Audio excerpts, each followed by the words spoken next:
Welcome back to my channel. My name's Carly and I make everything gluten-free and vegan. However, today is going to be a little bit of a health update. As I have celiac disease, as you guys know, some of the things that can happen later on in life that you have to be aware of is like bone degeneration and osteoporosis and things like that. Uncommon for me to get a bone density scan at this age, but my doctor, I'm assuming for like a good baseline, which like I should be like healthy, should have a good bone density right now at my age, which is early 30s. My gastroenterologist sent me for a bone density and that's what we're doing today. So come along inside and we'll see what I can actually film of it because I don't know. So let's go.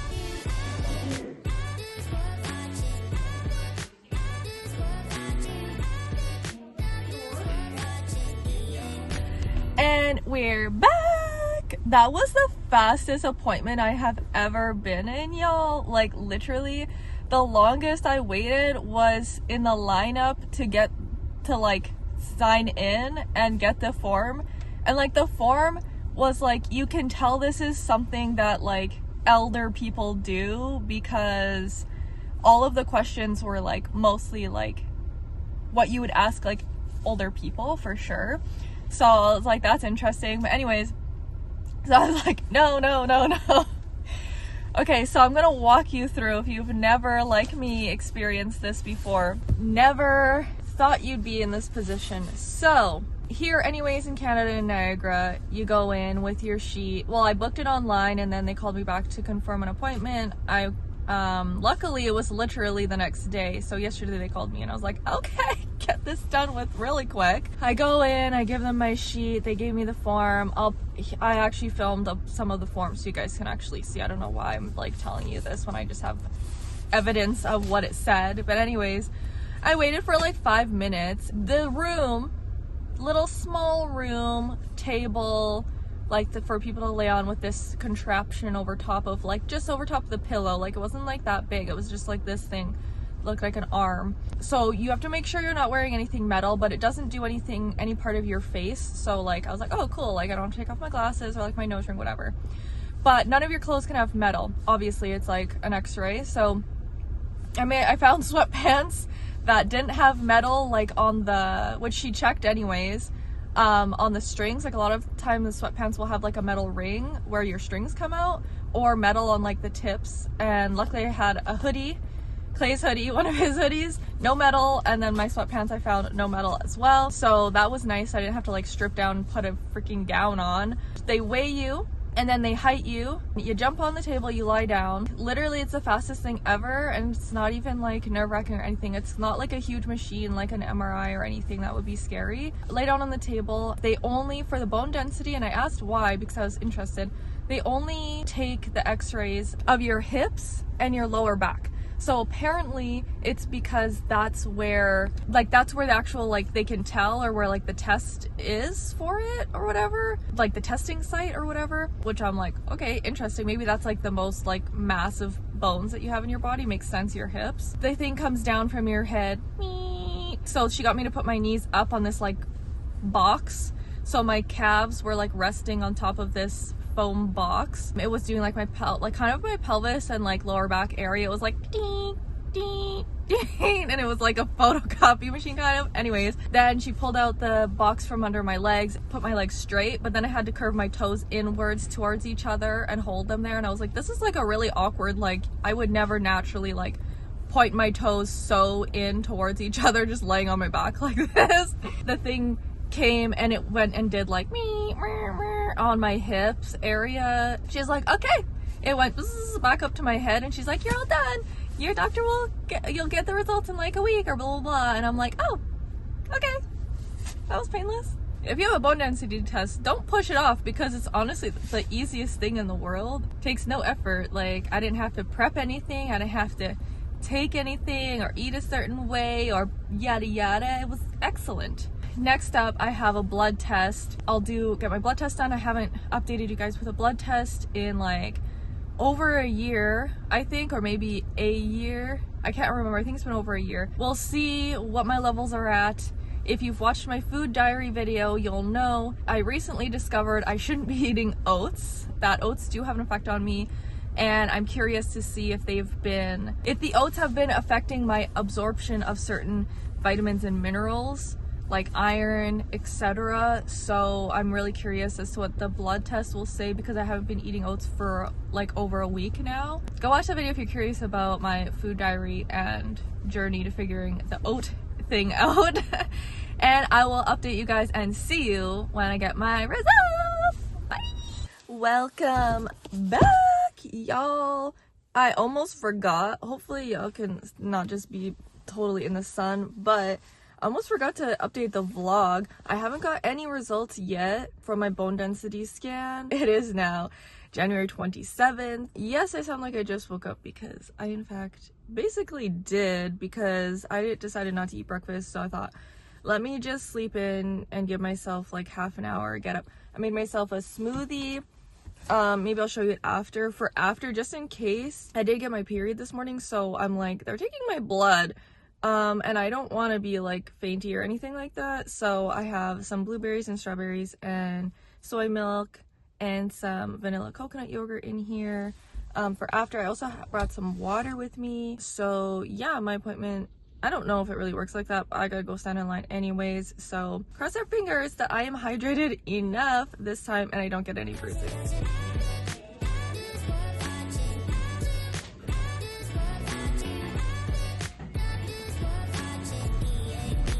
Literally, I had to wait like half an hour. It was kind of annoying. It was so busy. Literally, there was one seat left and it was right by the stupid door, which is like where people line up. And I was so annoyed. I was just playing a game on my phone for a bit, and then I was like, okay, this is like dumb AF. I'm like, feel so in the way. And a couple people had left, so I literally stood up. I like walked a few feet over to sit down into an open spot, and they were called my name. I was like, oh, perfect timing. I don't even have to sit down again. And then I strolled over. And of course, like if you ever get your blood taken, it's like super fast.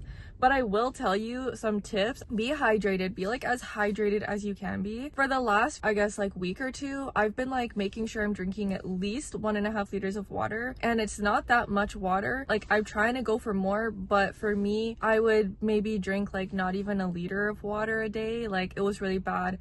I was not drinking enough water, period, at all. 1 or 2 glasses, like really bad, guys. The more hydrated you are, the faster, the better the blood will actually come out, and the better they'll be able to find the vein. The one time I got my blood drawn, and it was the summertime, I don't know if I still have any footage or any pictures, but like my whole arm was just black and blue, and it looked so bad. Like I didn't realize till after that like kind of looked like almost not like track marks, but like I had consistently been stabbing myself in my arm because of the bruising, and it lasted weeks. Like it was so bad, and it was the middle of the summer, so I couldn't like hide it that much because it was so hot. And I'm like, like it was just from getting my blood taken. That's supposedly due to dehydration.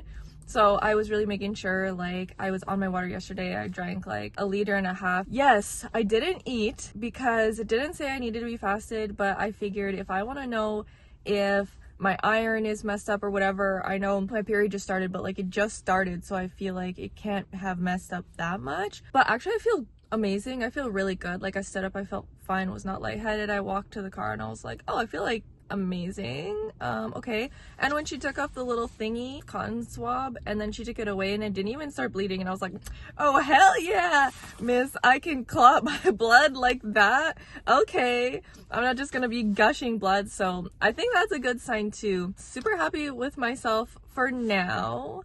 We'll see if I get much of a bruise in the next couple days. I'm gonna keep like staying hydrated. So I'm gonna sit and drink a little bit of my smoothie. Frozen blueberries, fresh strawberries, and then whatever I told you earlier. I would normally put bananas in my smoothies, but I didn't have any, and obviously I didn't think about this. It's honestly not good. It's like not sweet at all. I'm looking forward to seeing what my actual like celiac, I forget what they're called. I'm looking forward to seeing like where those numbers are at, because I'm assuming they're like 0 now. They should be 0 anyways, and hopefully he calls me back, or hopefully he calls me, my gastroenterologist, this week, and we have some results from both, and we find out that I'm just healthy as can be.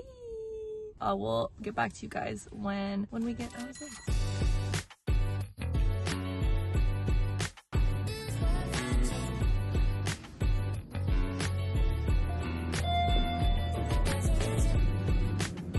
Welcome back, y'all. So time for the update. Talk to my doctor, and let's just say I am severely sensitive to gluten. So I had pulled up my blood test results before I went, and I could see that, I forget what it's called, maybe I'll pop it up on the screen, the transglutaminase or whatever.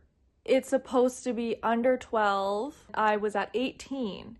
Now, if you've watched my other videos in regards to like getting diagnosed and everything, when I started initially my blood test, I was over 250. It literally didn't go over 250. I was over 250. And then I'm not sure when, but later on, after not eating gluten, it got down to 45, and I was really happy. And that was like over a year ago, and now I'm still at 18, and I'm like, what the hell? Like, what is going on? I'm so particular, I'm so specific. The only thing I can think is like, I do live with two people that eat gluten, and we share stuff like pots and pans. And then another thing I saw on TikTok, and then I asked my boss who has celiac disease, and both of those were saying mushrooms, because sometimes they're grown in like beds of like wheat or hay or whatever. And I'm like, okay, so maybe mushrooms could be contaminated. So I've stopped eating mushrooms, which is really sad because I actually really like mushrooms, until I can, I guess, find some that can like, I can find out where they're grown in, which I don't know if that's possible. I told my doctor about that I stopped eating oats, and he basically said that I shouldn't eat oats anyways. He's like, you're gonna have to be like very, very strict. He's like, all of my people, they are under, like they're within that 12, or they are like negative, like 000. And I'm like, really? Okay, so it is possible, because I was starting to think that this is impossible.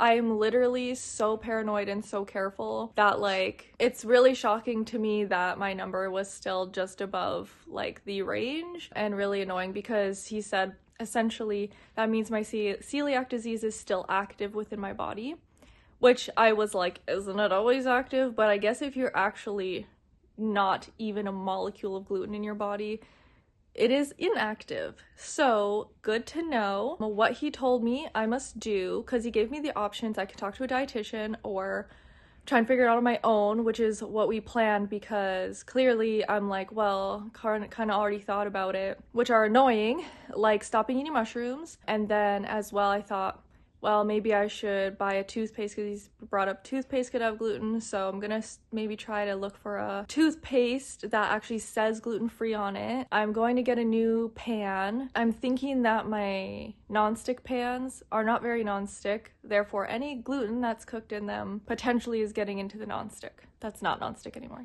You get my vibe. I think I have one pan that has never had gluten in it, so I'm gonna go with that one as one of my, like, sticking with that one, and then I'm gonna buy myself a new one, and it's going to be gluten-free. No, nothing. I'm gonna stop eating mushrooms, I don't do oats anymore, and getting myself a new pan. Oh yeah, he also said no more eating out. And I haven't been, so I literally don't eat out, so I'm still not going to. Obviously, anything from the gluten-free bakery will be fine because it's certified gluten-free. I think that's pretty much my changes that I'm going to do within the next 4 months, because that's when my next checkup will be in 4 months, and we'll see if we should do another blood test, which I think I'm going to, because I really want to know if I go underneath, because if I make these changes and my number does not change, I will be like, what the actual hell? Because we do still share an oven, but like not that much gluten is actually cooked in our oven. I don't know. Let me know if you have celiac, if you are this sensitive, or what your experience has been. I mean, I was diagnosed so I stopped eating gluten in about April 2022, and then I got my endoscopy in, I think, October 2022.